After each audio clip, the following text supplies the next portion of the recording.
Nature can be very important in our healing journey, especially when we are in grief. But we as a society are getting more and more disconnected from nature.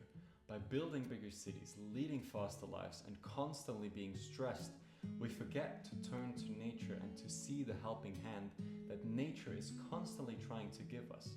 I guess you probably agree with me when I say that once you're in nature, there is this undeniable sense of comfort. You just simply feel better. And the therapeutic benefits of nature have been recently backed up by studies that suggest that time spent in the natural world can boost the immune system, alleviate depression, and lower stress. Yet still we forget how much nature can help us in our grief. So in this video I'll tell you 3 key takeaways that I have learned from being in nature and how they have helped me in my grief.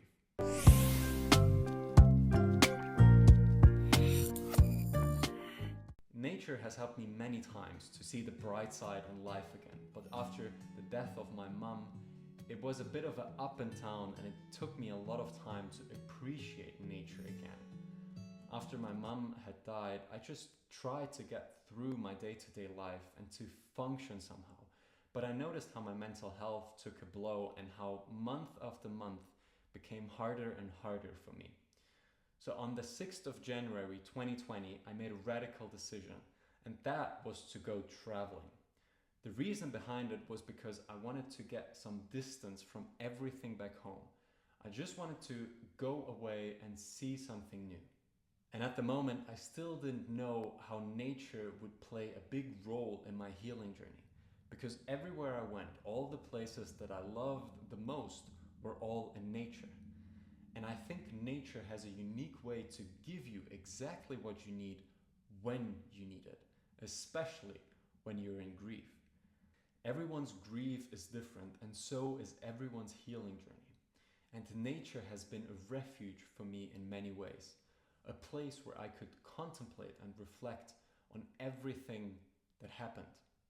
Sometimes really heavy feelings will come up, but through walking or talking to someone, I was able to release them in a way and let go of them.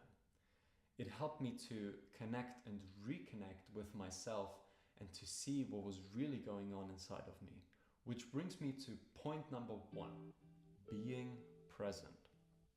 There were many moments where I would sit somewhere in nature and then all of a sudden an emotion would come up to the surface and I would feel everything that was coming up.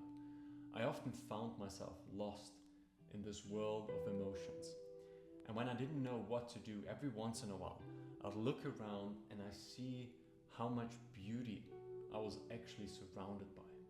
Nature has taught me again to be more present with what is going on inside of me and with the things that are around me. Because when you're in nature, you need to be present. You need to be in the moment. When I was hiking up a mountain or climbing through the jungle, it forced me to be in the moment and to not think about anything else.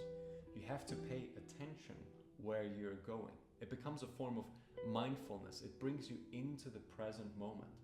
I wasn't thinking about the past or the future in those moments. In a way, it forced me to just be present with what was happening right now. And nature can give you exactly what you need. Time to ruminate, but also time to completely be present with yourself and time to reflect and to gain some real perspective. And I think that's such a beautiful and important thing in grief. Imagine it as a dual processing model of grief, where to process your grief, you need both. You need to spend time with activities that focus on the grief, sitting in the grief, moments of where you stay with your grief, where you feel the pain. But also you need these kind of restoration moments where you ignore it, repress it, get on with your day-to-day life because there are times where you don't want or can't deal with it. And what nature offers is the perfect place to do both of those things, the perfect blend for releasing these sort of waves of emotions, memories, images, and thoughts, but it also pulls you back into the present moment, into the now, which allows you to escape that.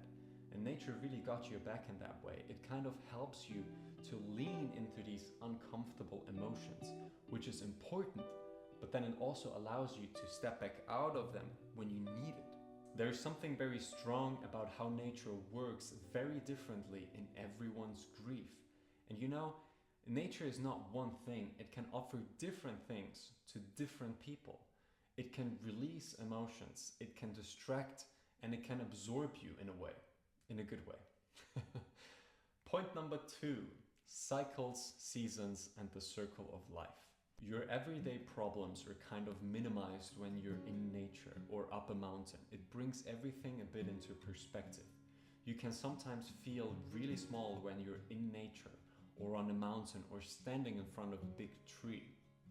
You can sometimes almost feel your insignificance when you're in nature, but at the same time, you are such an important part of it all and far from being insignificant.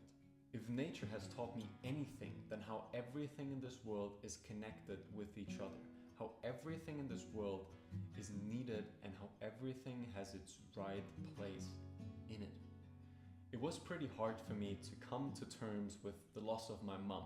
It confronted me with some of the hardest things in life: death, my own mortality, and having to say goodbye to a loved one. I felt completely disconnected from everything because the grief was so huge and all-encompassing. But being in nature eventually brought comfort. It allowed me to find refuge and solitude. Plants are quiet. They don't talk or try to give you advice. They are just there with you in your grief. And nature eventually became a sort of safe place for me. Yet even though I say that, it still took me a long time to accept that my mom wasn't here anymore. But through observing nature, I learned again that everything in this life moves through cycles and seasons.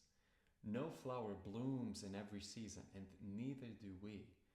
Nature can help us connect and open up to dying and grief, but that process cannot be rushed. When I look at Mother Nature and how things come in cycles, it can make it easier to accept death as the last part of the circle of life. Now, once I realized this, did I immediately accept the death of my mom? And did it help me to miss her any less? No, definitely not. But it slowly changed my perspective and made me understand that this is the natural way of life, and all of us are eventually going through this last chapter of our life. We all came from dust, and we will all eventually return back to dust, like every animal and plant on this planet. Knowing this doesn't necessarily help in missing them any less, but it shows that we are all going through the same.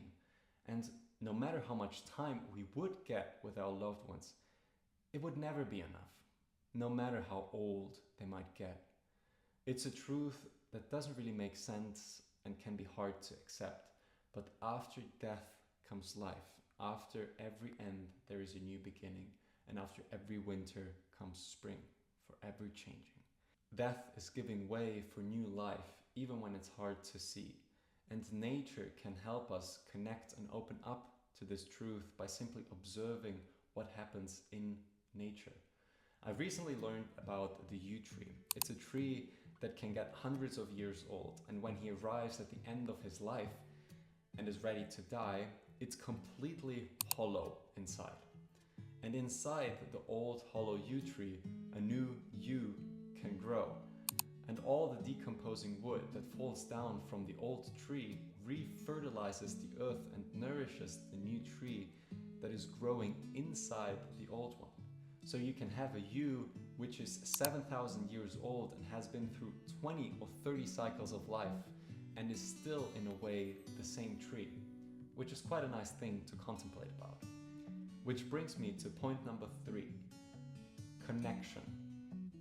Nature helped me to reconnect to myself and my mom. For some time I felt like all my senses got shut down. Like I wasn't really able to take in any sort of sensation from the outside, and being in nature taught me again to reconnect to my body and my senses. By noticing the textures and the smells, the feeling of sun on my skin, the occasional breeze that I'd feel while being in nature, it shows you again how to connect to your senses, and to all the things around you. And you know, in a way, you are still connected to your loved one, even if you can't see it. If you have lost a parent, for example, they are still connected to you because they keep living on in you and through you. Just like the yew tree from before that is growing within the old tree, but it's essentially still the same tree. And an uncountable numbers of people had to come before you to make it possible for you to be here right now. An unimaginable amount of coincidences and connections had to happen for you to be here right now. And if we trace back everything to its origin, we all come from one place, and that is nature. That is also true from an evolutionary perspective and point of view. We as humans continue to learn so much more from nature by simply observing it and by applying what we have learned in our society and technology. Some of the most groundbreaking inventions come from nature. I mean, we built planes by observing birds and figuring out how their wings distribute air pressure. Lenses, telescopes, and microscopes were built with a strong influence from the human eye, because we tried to imitate our eyes. You see, nature is much more intelligent than you might think, and there's much more wisdom that can still be found in it. Now, if we look at this from the lens of a more spiritual perspective, you can say that nature is the mother that we all come from. She can be with you, sit with you, soothe you, comfort you, teach you, and even provide for you. But it's up to you to observe and to learn from her. And through nature, we are all still connected to those that have walked before us, because we all come from nature. So in a way, you can still be connected to everyone before you and everyone that might come after you by being connected to nature. In this short amount of time that we get in this life, we try to make sense out of everything. But what if all we had to do was to simply appreciate what was given to us and to try to give this same gift to those that come after us? You probably still have a lot of questions, and this video or life in general might be too short to answer all of them. But the answers to the questions that you're looking for can be found in nature if you only look for them long enough. And maybe you can agree with me when I say that nature has something infinitely healing about it. Whenever I feel disconnected, being in nature helps me, and I hope that you can find the same comfort in nature too. Maybe you're someone who doesn't go a lot into nature, but by simply changing your scenery or your environment, that in itself can already be healing. So spend some time in nature and make some experiences on your own, and then tell me how it felt. And if nature has helped you in your grief, your healing journey, or in some other kind of way, then share it with the people here, and let's remind each other that healing is possible. If you enjoyed this video, here are some others that you might like, and I wish you a good time in nature.